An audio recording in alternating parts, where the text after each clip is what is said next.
परमात्मा के नाम पे जयकार लगाएंगे और फिर सत्संग शुरू करेंगे।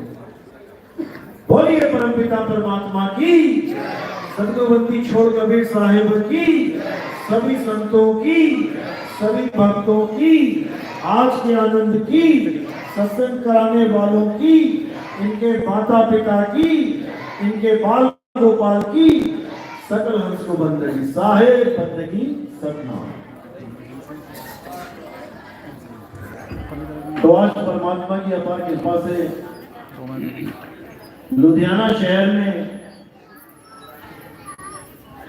बंदी छोड़ कबीर साहिब के मूल ज्ञान का प्रचार हो रहा है।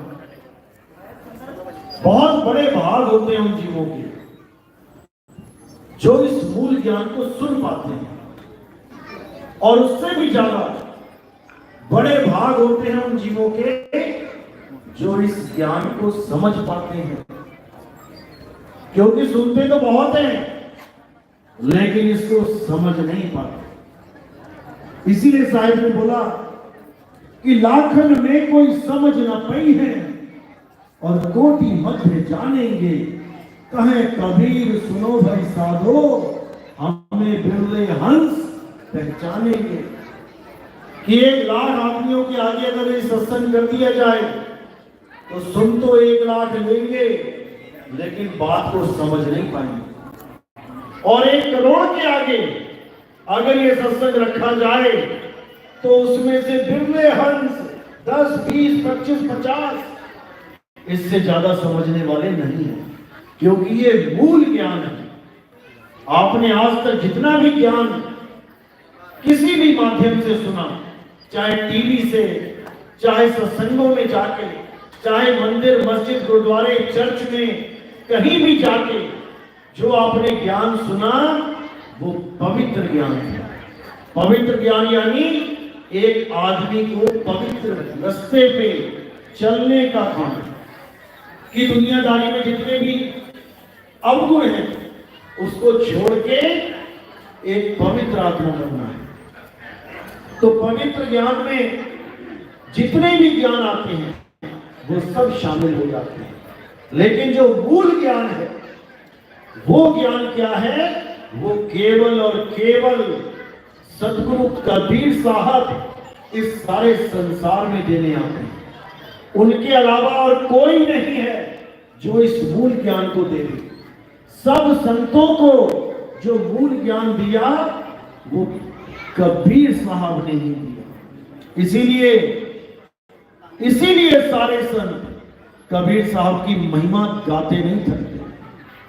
तो ये मूल ज्ञान जिसको भी दिया गया उस संत को लाखों कस्में दी गई कि ये मूल ज्ञान अभी मत खोलना। जितने भी संत हैं सबने वाणी लिखी, लेकिन आप विचार करो एक भी संत ने अपनी वाणी का भावार्थ क्यों नहीं किया? किसी भी संत की वाणी देख लो इस दुनिया में, सब संत वाणी बोल के गए लेकिन वाणी खोल के नहीं गए।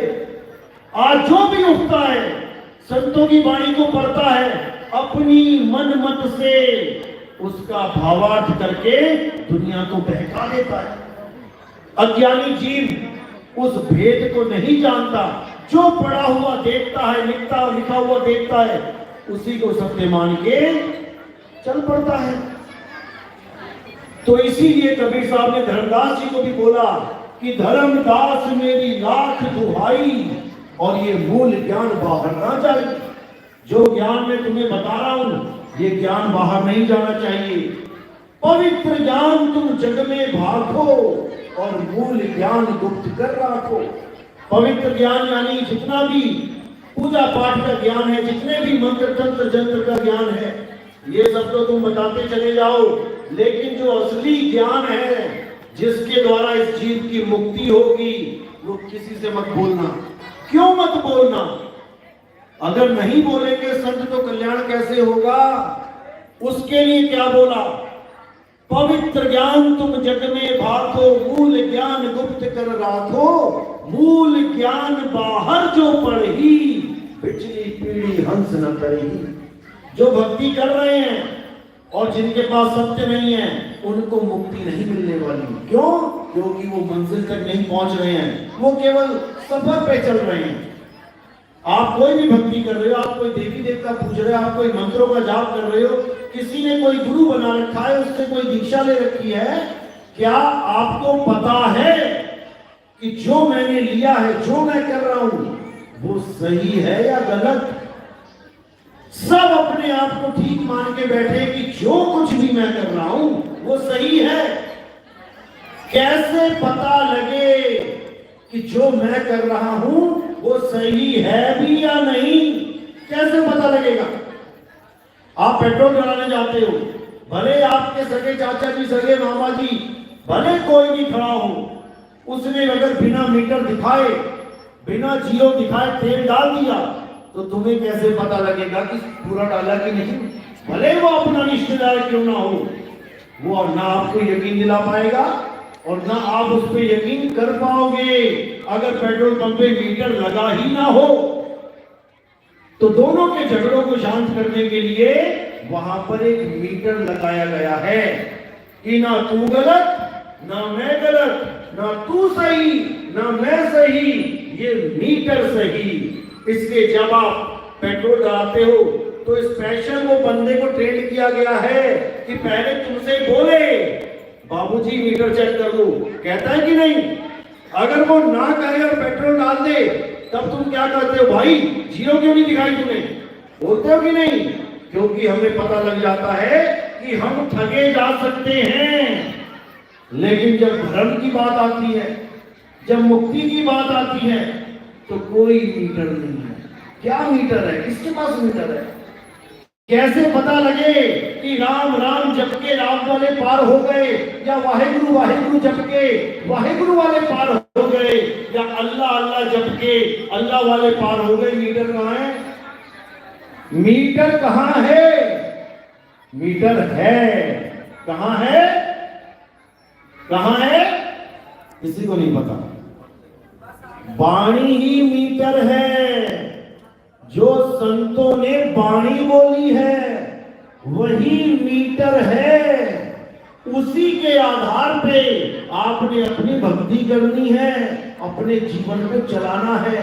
इसीलिए कबीर साहब ने बोला, वाणी से पहचानिए साधु चोर की हाट और अंतर की करनी से निकले मुंह की बात। अगर तुम्हें सच में ये जानना है कि जो मैंने आज तक पूजा पाठ करी है, जो मैंने आज तक किसी भी गुरु के द्वारा दिए गए नाम को जपा है, उससे मेरी मुक्ति होगी या नहीं, तो आज का सत्संग ध्यान से सुन लो। आज आपको मीटर दिखाया जाएगा कि आपकी मुक्ति होगी या नहीं। तो इसी को मूल ज्ञान बोलते हैं। तो साहिब कहते हैं मूल ज्ञान तब लग छुपाई जब लग द्वादश पंथ ना मिट जाए। काल भगवान ने 12 पंथ कबीर साहब के नाम पे चलाए थे। जो अनुराग सागर ग्रंथ को जानते हैं वो समझ सकते हैं। उसमें जो 12वां पंथ चला वो गरीबदास जी छुड़ानी और छुड़ानी धाम में है, जिनको 7-8 साल की उम्र में कबीर साहब मिले थे। अभी 250 साल पहले वो वाले कबीर जो 600 साल पहले चले गए, वही कबीर 250 साल बाद मिले। क्यों मिले? क्योंकि कबीर साहब जो आप सोचते हो वो नहीं है। अगर आप सोचते हो कि कबीर साहब पैदा हुए थे और 120 साल बाद मर गए, अब नहीं आएंगे, तो एक बार छुड़ानी धाम जाके उन संतों से पूछो, एक बार नाभा जी के पास जाके संतों से पूछो, घीसा दास जी महाराज के आश्रम में जाके पूछो, जो कबीर साहब के 120 साल पूरे होने के बाद भी बार बार प्रकट होकर दर्शन देके उनको सच्चा ज्ञान समझाया। लेकिन ओपन करने के लिए फिर भी मना कर दिया, नहीं बताना किसी को, क्योंकि ये ज्ञान कब खोला जाएगा? जब घर घर में मोबाइल होंगे, इंटरनेट का युग होगा। क्यों?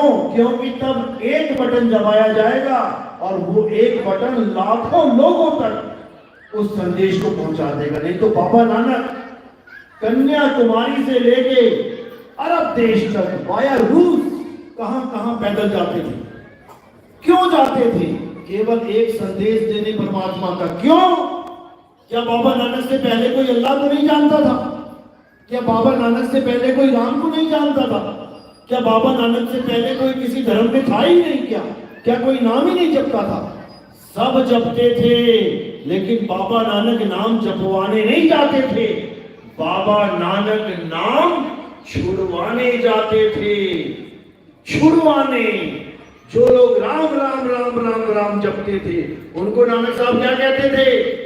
अरे राम राम करता जग फिरे, राम ना पाया जाए। अगर तुम राम को राम राम करके पाना चाहते हो तो भाई वो नहीं मिलने वाला। अगर तुम कुएं में जो पानी है उसको केवल पानी पानी पानी पानी जप के मुंह में पहुंचाना चाहते हो तो वो नहीं होने वाला। अल्लाह अल्लाह करके अगर कोई कहे कि मुझे अल्लाह मिल जाएगा, उसको अल्लाह मिलने वाला नहीं। तो क्या करना है?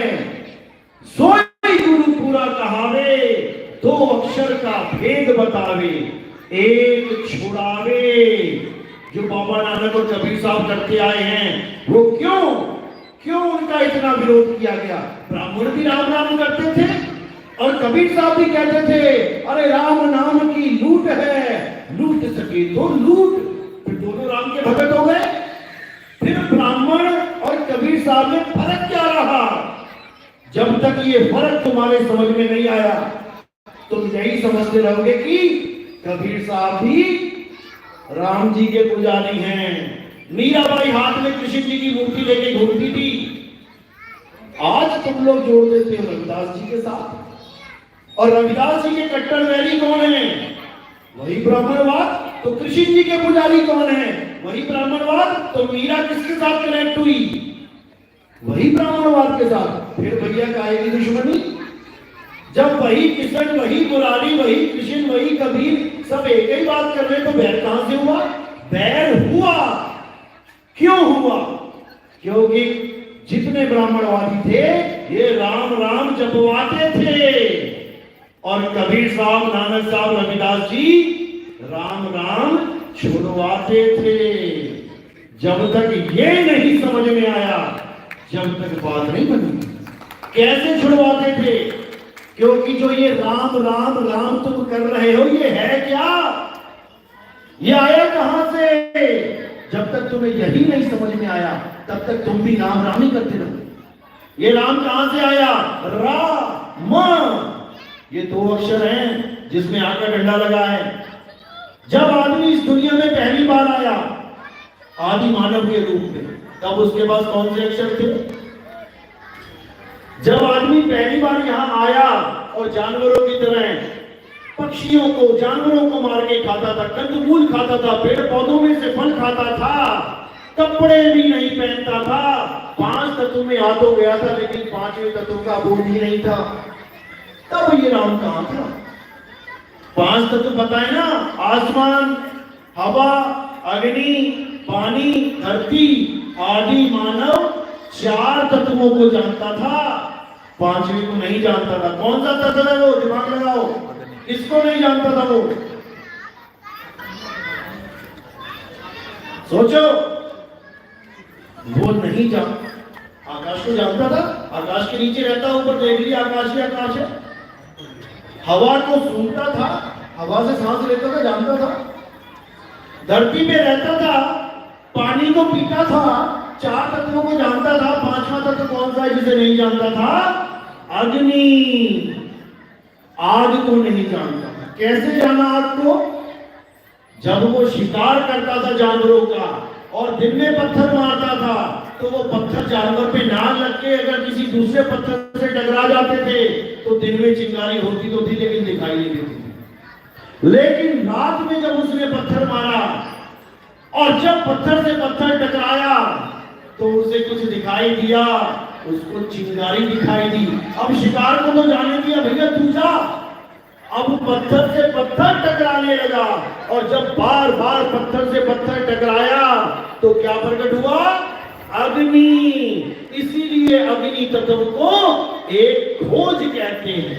अग्नि तत्व एक खोज है। साहिब बोलिए।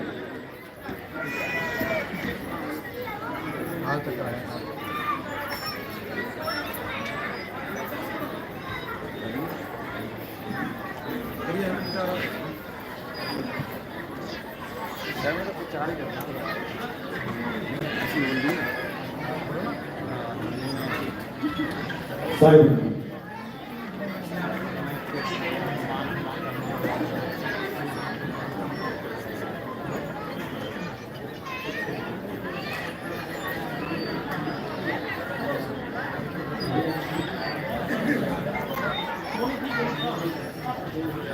बोलो सतगुरु कबीर महाराज की।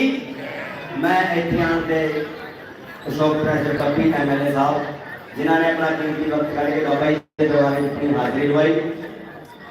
मैं असी पूरे समाज वालों और अपनी टीम वालों इन्हों जी आया आखदा हाँ। तो मैं सतीश जी का, दलीप जी का, बरीलाल, धर्मपाल जी, सरबीर कुमार टोमी, बहु जमनलाल जी, मेरे फादर साहब, साडे चाचा जी अते साडे सारे ही समाज के जिन्हें भी आगू हैं, असीं इन्हां नूं बहुत बहुत बधाइयां दिंदे हां। और जगराओं तो कृष्ण प्रधान जी, प्रहलाद मदन जी, रॉकी जी, फलादीप जी, शेरपुर तो कपूर जी, जगदीश जी, बलजीत जी, मुल्लापुर तो मुकेश जी अते उन्हां दी टीम अते दुग्गल साहब, असीं इन्हां नूं सारिआं नूं जी आया आखदे हां अते अपने समाज वालों इन्हां दा तहे दिलों धन्नवाद करदे हां। सतगुरु कबीर महाराज की।